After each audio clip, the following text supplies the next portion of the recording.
Buenas noches suscriptores de YouTube, hey señor, alguien les dejará nuevas historias de terror, espero y les gusten. Comencemos. La primera historia se llama La foto. Un día él le hizo una foto donde ella aparecía luciendo una bellísima sonrisa, en contraste con la expresión generalmente seria que solía mostrar su rostro. En realidad, ella no recordaba haber trazado nunca una sonrisa tan dulce y no podía reconocerla como suya. Parecía como si aquella fuera la foto de otra mujer, desde luego idéntica a ella en sus rasgos físicos, pero completamente distinta en su expresión y, en cierto sentido, más hermosa. Para colmo de males, él parecía obsesionado con aquella foto y pasaba buena parte de su tiempo libre contemplándola en silencio, con el rostro extasiado de amor, mientras que cada vez mostraba más indiferencia hacia la mujer de carne y hueso con la que compartía su vida.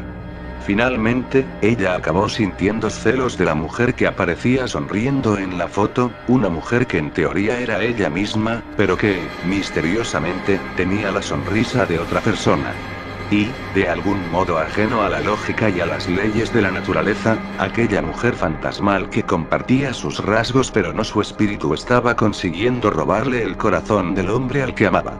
Por supuesto, ella no podía compartir aquellas inquietudes aparentemente absurdas con nadie, ni mucho menos con él, pero finalmente decidió actuar. Podía parecer una locura, pero nadie tenía por qué enterarse. Así, un día, mientras él estaba fuera, ella tiró la foto a la basura, concretamente al contenedor azul que había cerca de su casa. No es raro que se pierda accidentalmente una simple foto que ni siquiera está enmarcada y él nunca tendría motivos para sospechar de un acto deliberado por su parte. Así, una vez que la muchacha se hubo librado de su rival, decidió salir de compras para celebrarlo. Aquel día él volvió tarde y cuando llegó a casa unos agentes de policía estaban esperándolo para comunicarle una pésima noticia, que no habían podido darle antes porque él se había dejado el móvil en casa. Una vez que él, a duras penas, consiguió reponerse de la impresión, el inspector le comunicó los detalles relacionados con la violación y el asesinato de su esposa. Según la confesión del criminal, un vagabundo con problemas psiquiátricos había encontrado casualmente una foto de la víctima mientras se hallaba buscando cartón en el contenedor azul del barrio. Según sus propias palabras, la chica de la foto le había parecido tan hermosa que no había podido resistir la tentación de buscarla. Y poco después la vio, cuando ella volvía a su casa tras hacer unas compras. Lo cierto es que entonces no le pareció tan hermosa como en la foto, pero la obsesión se había apoderado de él y ya no había marcha atrás. La siguió, esperó a que entrara en la casa y poco después entró él, tras forzar la puerta con una navaja.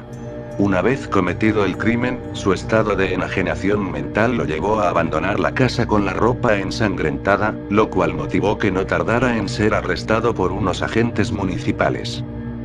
Tras referir los detalles del caso, el inspector le entregó al marido de la víctima la foto que habían encontrado en el bolsillo del asesino, para que al menos le quedara un recuerdo de la mujer que había perdido para siempre.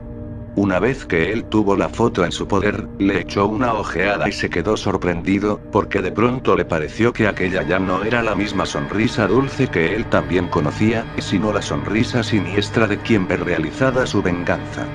La siguiente historia se llama, La marioneta. Sergio recordó algo de pronto y apagó la motosierra. ¿Era allí donde había pasado aquello, o era más adentro en el bosque? Observó la fronda que se extendía en todas direcciones y no estuvo seguro. Había pasado mucho tiempo. Pensó que de todas formas no importaba. ¿Qué probabilidades había de que fuera aquel mismo árbol? Volvió a encender la motosierra y tumbó el árbol. Después le cortó los gajos, y hecho eso lo ató para que su mula lo arrastrara. Cuando iba saliendo del bosque por un sendero se cruzó con un conocido. «Hola, Sergio». Lo saludó el conocido. «¿Llevas buena leña ahí?» «Hola». «Es una madera buena sí, pero no es para leña, es para mis marionetas». Y cada uno siguió por su camino. Al llegar a su hogar usó una palanca para rodar el tronco y lo colocó sobre otros. Al otro día lo llevó hasta su aserradero y lo cortó en tablones y trozos rectangulares. La madera estaba verde y tenía que esperar para utilizarla. Le echó mano recién un año después. Ahora la trabajó a mano. En su taller de marionetas fue tallando las piezas que formarían las partes articuladas de su marioneta. Esa tarea le llevó días. Por las noches, cuando ya era muy tarde, su esposa iba hasta el taller para llamarlo, y casi siempre era la misma discusión. «¿Te vas a arruinar la vista con esos muñecos?», le decía su esposa desde la puerta. «Que no son muñecos, son marionetas, y este todavía es mi trabajo, y nadie se ha quedado ciego trabajando». «Ve, que ya estoy por terminar», le respondía Sergio, sin apartar la vista de su trabajo. «Ya dijiste eso varias veces. Después andas con los ojos adoloridos. Los años no pasan solos». Solo le faltaban los últimos retoques a la marioneta que fabricara con la madera recogida en el bosque. Cuando terminó de dibujarle y pintarle la cara, la contempló satisfecho. Mas al observarlo bien quedó algo desconforme con lo que transmitían los ojos y la sonrisa de la marioneta. No era lo que él había pretendido. Pensó que tal vez su mujer tenía razón. Se restregó los ojos y bostezó. Le iba a colocar las cuerdas al otro día. Y fue a acostarse entre nuevos bostezos. Pero una vez acostado algo no le dejaba dormir. ¿Por qué le habían salido así los rasgos de la marioneta? ¿Sería que su pulso ya no era el mismo? Sergio se irguió de pronto y escuchó. Había ruidos en su taller. No quiso despertar a su mujer para no asustarla. Había tantas cosas allí que hasta un ratón podría hacer un alboroto. Al encender la luz quedó petrificado de horror. La marioneta no estaba donde la había dejado, ahora colgaba de una cuerda que le envolvía el cuello, y sus manos y piernas temblaban como tiembla un recién ahorcado. Sergio ya había visto aquello, fue muchos años atrás. Cuando recorría el bosque y de pronto vio a un hombre que acababa de colgarse. Y fue en el árbol que él taló años después para hacer aquella marioneta. Cortó la cuerda y metió a la marioneta en una caja. Al otro día quemó la madera que aún le quedaba, pero no se atrevió a destruir a la marioneta, y solamente la enterró en el bosque dentro de un cajón pequeño. Un tiempo después volvió al lugar donde enterrar a la caja, y descubrió que la tierra estaba removida desde hacía tiempo. La siguiente historia se llama, Que Dios me perdone. Alex era uno de esos preadolescentes que decía que el mundo es una basura y que su vida era un fracaso tras otro. Lunes de septiembre, Alex despertó para ir a la escuela sabiendo que sería otro día largo y aburrido. Se vistió y bajó las escaleras para tomar el desayuno que su madre le preparó. Ella lo quería mucho y simplemente detestaba que él fuese así. Él la trataba mal, jamás se llevaron bien. Su padre no vivió más allá de los 3 años de Alex, nunca pudo verlo crecer. En fin, Alex desayunó, tomó su mochila y partió a la escuela. El día era nublado, algo lluvioso. Miró hacia arriba. Y dijo: estupendo, lo que faltaba. Llegó a la escuela y no saludó ni a un maestro ni a los alumnos, se sentó y apoyó la frente en la mesa escupiendo al piso y maldiciendo. Él no era solitario, siempre había gente burlándose de él o golpeándolo. Los demás se divertían con él, pero él no se divertía con ellos. Es más, cuando lo golpeaban ni siquiera se defendía. Este día, él estaba fatigado y realmente enojado. La cereza sobre el pastel fue que uno de sus compañeros, un bravucón, le pateó las patas traseras de la silla y él cayó de espaldas al suelo con fuerza. Todos se le reían. Pero él se levantó y el bravucón lo aventó al suelo nuevamente de un empujón. Él estaba decidido a no soportar más abusos de sus compañeros. Pero no peleó, él no luchaba, no sabía defenderse. No era cobarde ya que insultó fuertemente al bravucón, pero eso solo enfurecía a este molesto muchacho y él comenzó a golpearlo en la espalda, el estómago y la cara. Alex estaba sangrando y el bravucón reía. Sus compañeros ya no lo hacían y el profesor tampoco.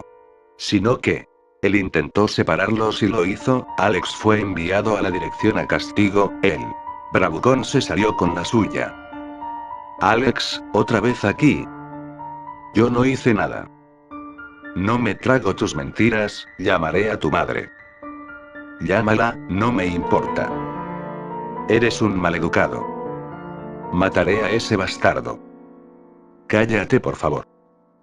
Zorra, susurró por lo bajo. Su madre dijo que no podría venir ya que estaba trabajando, así que la directora dejó que Alex volviese a su salón solo para ser molestado nuevamente por él. Idiota, él tomó una tijera cuando nadie lo veía de la mochila de su compañera y se la guardó bajo su camisa.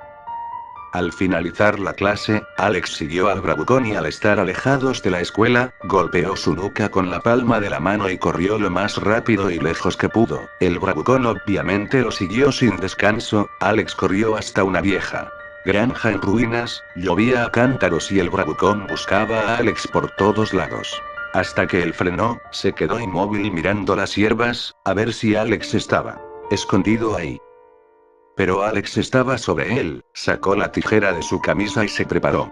Alex estaba sobre una roca, arriba del bravucón dispuesto a terminar con sus abusos de una vez por todas. Aún tenía algo de sangre en su nariz resultado de la golpiza que le dieron en clase. Alex se preparó. Saltó y cuando el bravucón volteó a Alex, rápidamente apuñaló en el hombro derecho al bravucón. Este gritaba sin parar. Alex se agachó, tomó un palo que había en el suelo y golpeó al bravucón en la rodilla y de un solo golpe, la dislocó. Esta estaba al revés y el bravucón gritaba. Y gritaba sin parar sin caerse hasta que Alex, finalmente golpeó su cara con el palo y este se desmayó. Alex lo miró con desprecio mientras caían las gotas de lluvia sobre la cara de ambos, la sangre también lo hacía. Un poco más tarde, el bravucón se despertó atado de pies y manos con una soga sucia, con la ropa y la cara ensangrentada y la rodilla dolida. Alex entró al granero y le dijo: «Oh, despertaste, imbécil». «Alex, ¿a quién esperabas? ¿Qué sucede? Vas a morir». «¿Qué? Te mataré, ¿por qué? ¿Tú por qué crees? Sé que he sido un idiota contigo y lo lamento, perdóname». «No, ya es tarde, no te puedes arrepentir de lo que ya está hecho». «Maldición, por favor no me mates». «Cielo santo, ¿cómo se te ocurre maldecir ante Dios? ¿De qué hablas? Mira hacia arriba». Había un rosario colgando, era el que siempre llevaba a Alex a la escuela. ¿Sabes? No tolero la vida porque pienso que el cielo es mucho mejor. Quizá Dios no me acepte ya que estoy haciendo esto, pero me arrepentiré en un futuro. Mientras tanto, que Dios me perdone. Alex torturó violentamente al bravucón incluso después de muerto y volvió a su casa totalmente cambiado de manera positiva para su madre. Días después, el cuerpo sin vida del bravucón fue encontrado por la policía. Sobre él había una nota que decía que Dios me perdone y un rosario sobre ella. Luego de ese asesinato, Alex comenzó a cambiar, era mejor persona con su madre y su hermana, aunque aún tenía problemas en la escuela. La siguiente historia se llama El loco de los dedos. Una vez fui al pueblo de mi abuela que por razones de seguridad no diré el nombre. En fin, en ese día conocí a un grupo de chicos que vi a lo lejos en el parque central de ese pueblo. Mientras hablábamos para conocernos más, de repente llega un amigo de ellos. A simple vista parecía un chico normal, pero la verdad es que en su vida había pasado una trágica historia. Me di cuenta de eso al pasar el rato, ya que su forma de ser era algo inquietante. Sin pensarlo le pregunté a uno de ellos el por qué este tipo era así, y antes que él me respondiera el chico me dice: «Si quieres te lo puedo contar, después de todo ya lo superé».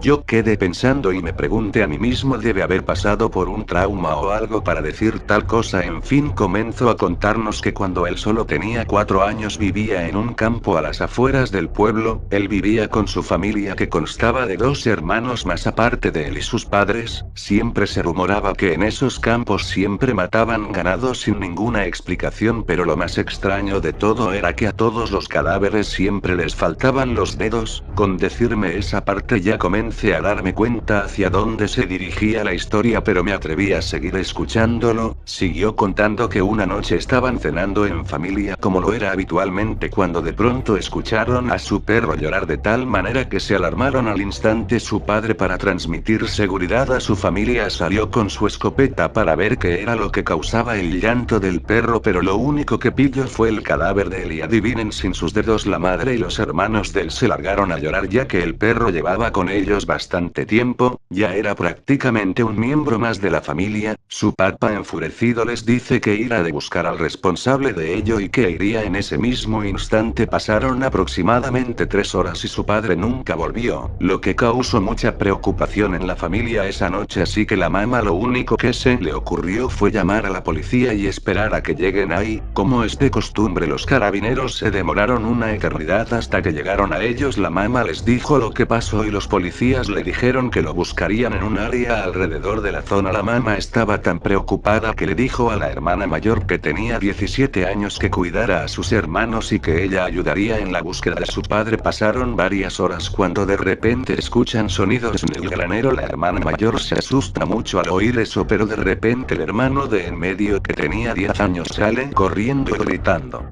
«Papá.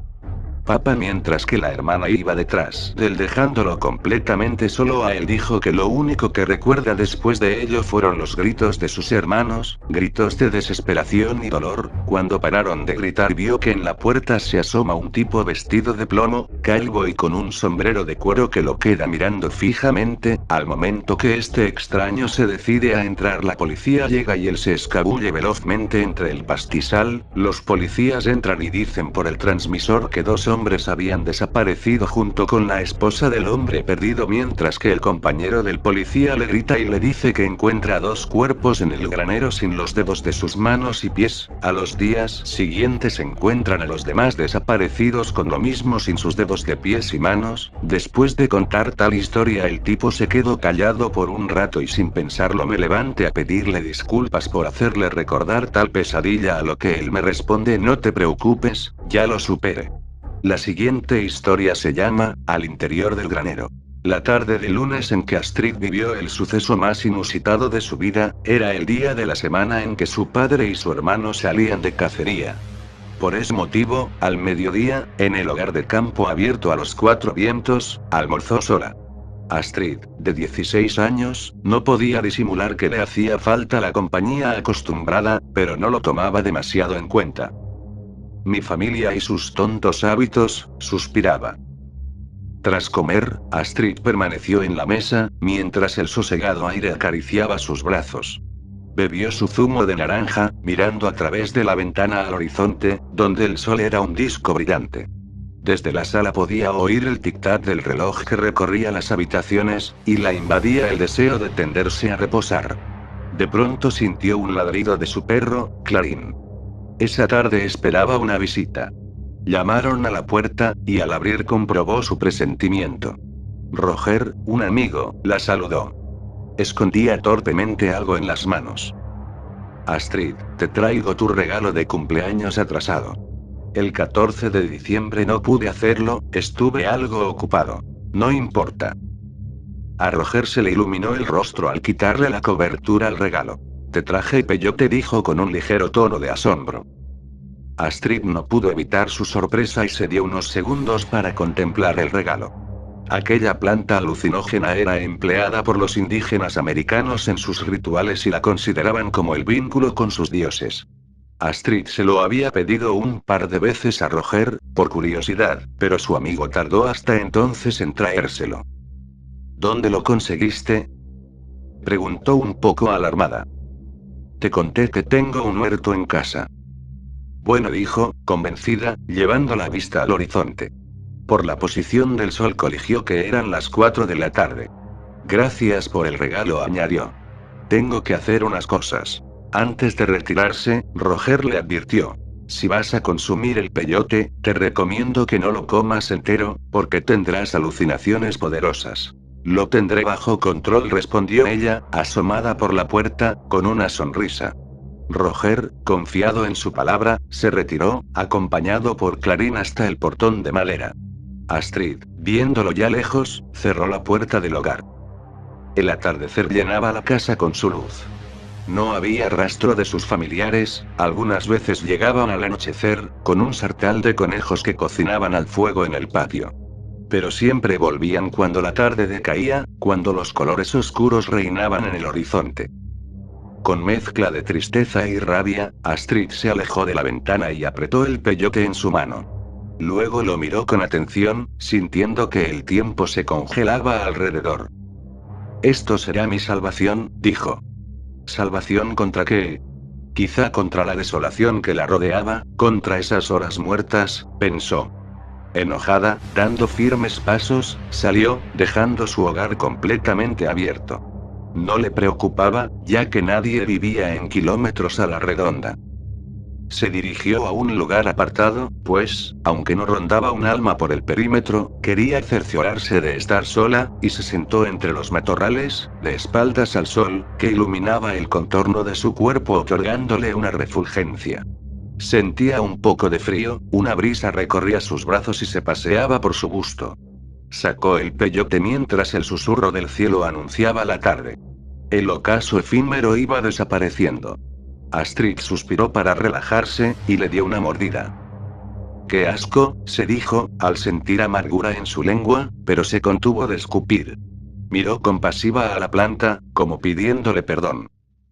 Más vale que me des los efectos pronto, quiero olvidar todo, pensó. Ojalá esto valga la pena, añadió, y le dio 3 mordidas, con bastante fuerza de voluntad. Tras eso lo dejó a un lado, a medio comer, no podía más. Bostezó y se tendió apoyada sobre el codo. Le había bajado un sueño repentino. El aire inminentemente nocturno contribuía a que aquella porción de tierra inhóspita le pareciera un buen lugar para dormir. Fue cerrando los ojos lentamente, sonriendo, mientras miraba los montes alumbrados por el atardecer que se resistía a marchar. Un estruendo, que se sintió como en cámara lenta, por poco la hizo despertar de golpe. Aunque seguía dominada por el sopor, sus sentidos estaban alerta. Abrió los ojos y vio una fosforescencia verde, fluctuante, que cubría su mirada. Se tornó púrpura, luego roja, hasta dividirse en muchos colores que reinaron en el paisaje. Las formas se distorsionaban, en su oído percibía un constante timbre agudo con voces indescifrables, aparte de un mareo general que le iba despertando náuseas. Hasta que, de pronto, todo cesó. El paisaje fue normal, sin anomalías, salvo en el cielo, donde caía con lentitud un objeto resplandeciente.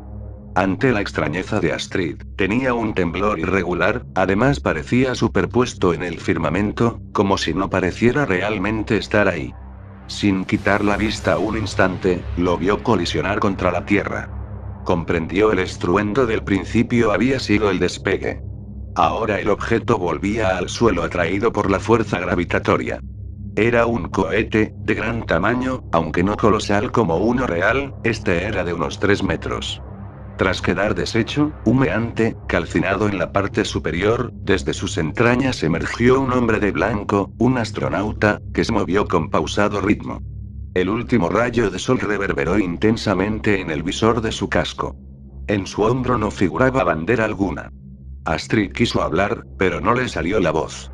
Lo vio distanciarse, hasta detenerse ante las puertas del granero. Allí, el hombre espacial extendió los brazos, y las puertas se desplazaron como impulsadas por un mecanismo secreto que Astrid ignoraba. Entró al granero y las estas se cerraron. Astrid, después de vacilar bastante, llegó al lugar pero no encontró forma de abrirlo. Rato después despertó en su cama. Al incorporarse se llevó la mano a la frente. Tenía fiebre y se sentía confundida. El peyote estaba a su lado, en el velador. Tuvo la impresión de despertar de un sueño anormal, pero la presencia de la planta mordida, le indicaba que lo sucedido fue real. Aún así, nunca se había visto más desorientada frente a la delgada línea que separa la fantasía de la realidad, nunca se sintió más llena de dudas. De acuerdo, se dijo, todo lo que he visto lo produjo esta planta, lo siento, agregó, pero te vas al cesto de basura. Sin embargo, a un paso de deshacerse de ella, decidió no hacerlo. Después de todo, eres un regalo de cumpleaños. Te conservaré en mi habitación. Aquella noche se durmió de golpe, estaba extenuada. Aunque antes pensó cómo había llegado a la casa. Se aterró al imaginar que su familia, al regresar, la hubiera visto tendida fuera, con aquella planta alucinógena junto a ella. Pero luego, dando un suspiro, descartó la idea, porque se recordó caminando al hogar, algo mareada y soñolienta, tras la inusitada experiencia. Así que regresé yo sola, pensó, más calmada, y se entregó pesadamente a la almohada. Al mediodía siguiente, cuando caminaba bostezando al comedor, tras un aletargado sueño, encontró a su hermano a la mesa, limpiando el rifle y de tanto en tanto haciendo puntería. De forma breve le contó su visión de la tarde anterior, sin omitir detalles, con un tono que revelaba mucha ingenuidad. Su hermano, mientras le sacaba brillo al arma con un paño, la escuchó, atónito, sin interrumpirla ni apartar la mirada de su tarea. Astrid concluyó pidiéndole que fueran a revisar el granero. El joven depositó con cuidado el rifle sobre la mesa, dejó el paño a un lado, volteó la silla para quedar frente a ella y le dijo: Astrid, ¿es en serio? Creo que estás viendo demasiada ciencia ficción. No, es verdad lo que te digo, insistió Astrid. El padre preparaba el desayuno. Al oír que sus hijos iniciaban una discusión, pues el muchacho reprochaba a su hermana por ser demasiado crédula, acudió a la mesa para mediar. ¿Qué está pasando?, preguntó. Mira con lo que nos ha salido Astrid. Dice que vio un astronauta entrar al granero. Seguramente tiene su nave espacial allí, respondió el hermano, agraz. Rieron. Astrid abandonó la mesa, exasperada ante esas figuras masculinas, que tomaban a la ligera lo que para ella era real, porque al menos tenía la seguridad de que no fue un sueño. Sí comprendía, en cambio, y no le cabía duda, que no podía confiar en su familia, presentía que la consideraban loca e ingenua, características que con su tosco machismo le atribuían, además de dejarla sola en la casa seguido. Nunca me toman en serio, les dijo, disgustada. A la tarde iré a revisar el granero, no necesito que me crean, determinó para sí y se fue a su habitación. Padre e hijo desayunaron con normalidad, después salieron a dar un paseo. En la noche apartó las frazadas, se levantó y se asomó al pasillo para verificar que su padre y su hermano no estuvieran. No se encontraban. Astrid tenía una intuición que le permitía distinguir si estos yacían en casa o no, ya fuera por el ronquido casi imperceptible de su padre, o porque simplemente notaba la ausencia en el aire. No necesitaba pruebas para adivinar que seguramente se hallaban donde algún amigo, comiendo carne al fuego, como hacían una vez a la semana.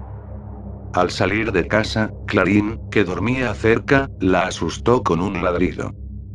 Silencio. Eran las 3 de la madrugada. Quiso dejar a Clarín allí, pero el perro porfió en acompañarla. Eres macho, no hay caso contigo, suspiró. Con cuidado, velando que el perro no hiciera ruido y abrigándose los hombros, caminó al granero.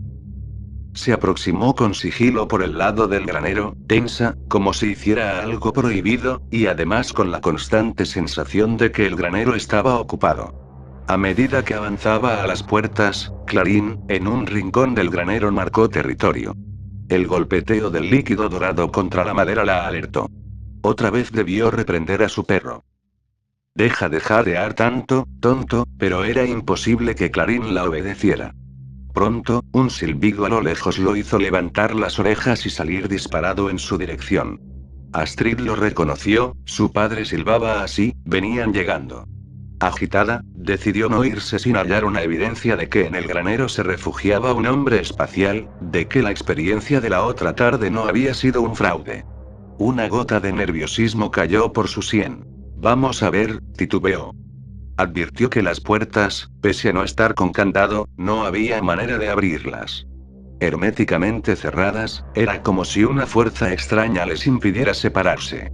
A continuación escuchó un zumbido despacio, luego intenso, hasta volverse molesto y hacer vibrar la tierra. ¿De dónde provenía esa energía intimidante?, pensaba. Cada vez más tensa, guiada por la intuición buscó el origen de aquel sonido, que la llevó hasta el resquicio de la puerta.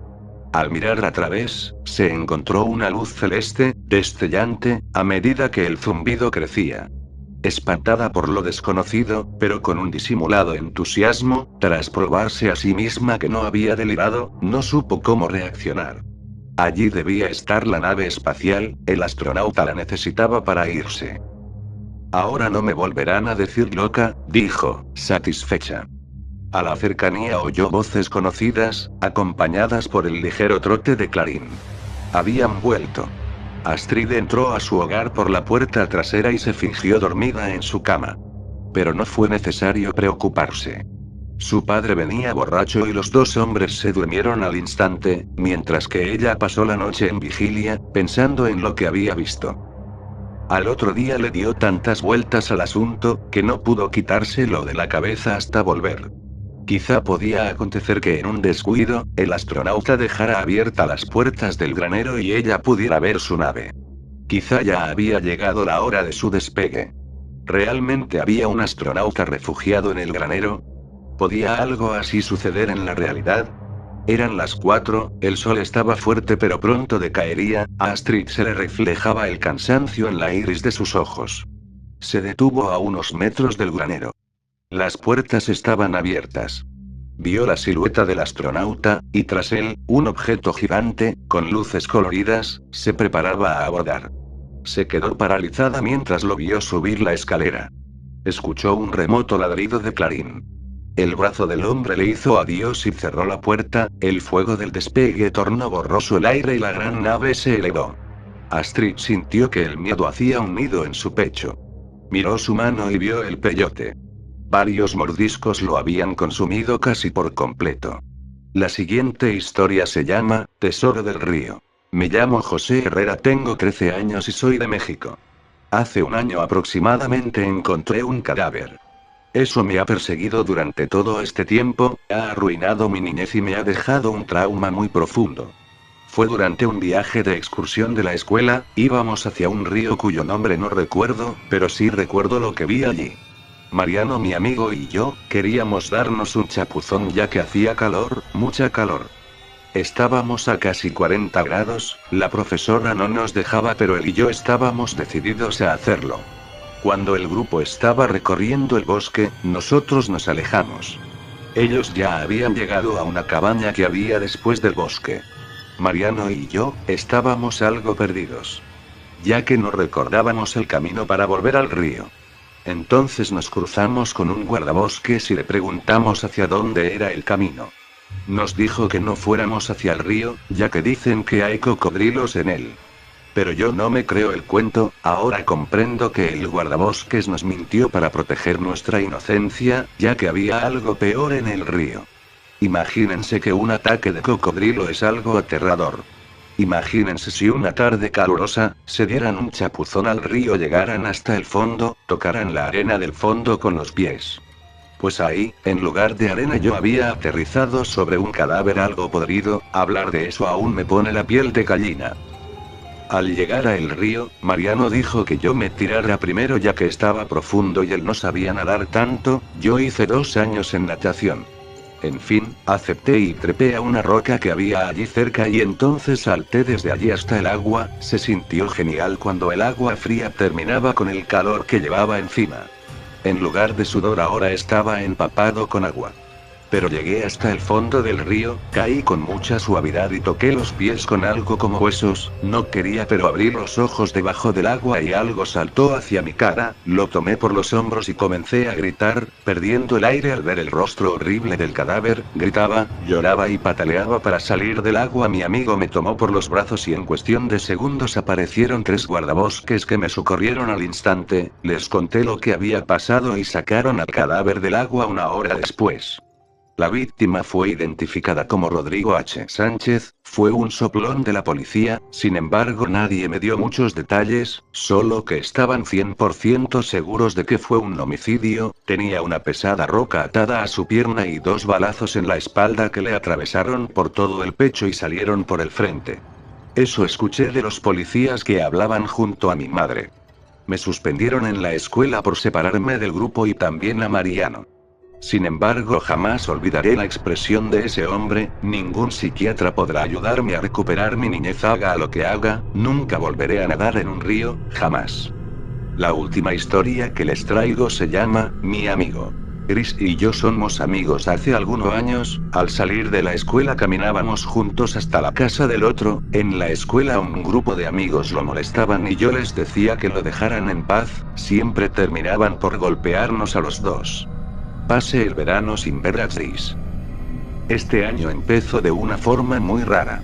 Chris no fue y les dijo a las maestras que estaba enfermo. Yo sabía que era una mentira, pero ¿por qué diría eso? La mañana transcurrió tranquila excepto por la incómoda mirada de una compañera nueva, se llamaba Amelia. Al volver a casa me conecté en Facebook, tenía una solicitud de amistad de esa chica, pero como sabía mi nombre o como sabía si yo tenía Facebook, no le di importancia y vi a mi mejor amigo conectado. Chris, ¿por qué no fuiste hoy? Él no contestó. Hola, ¿estás? Tampoco contesto.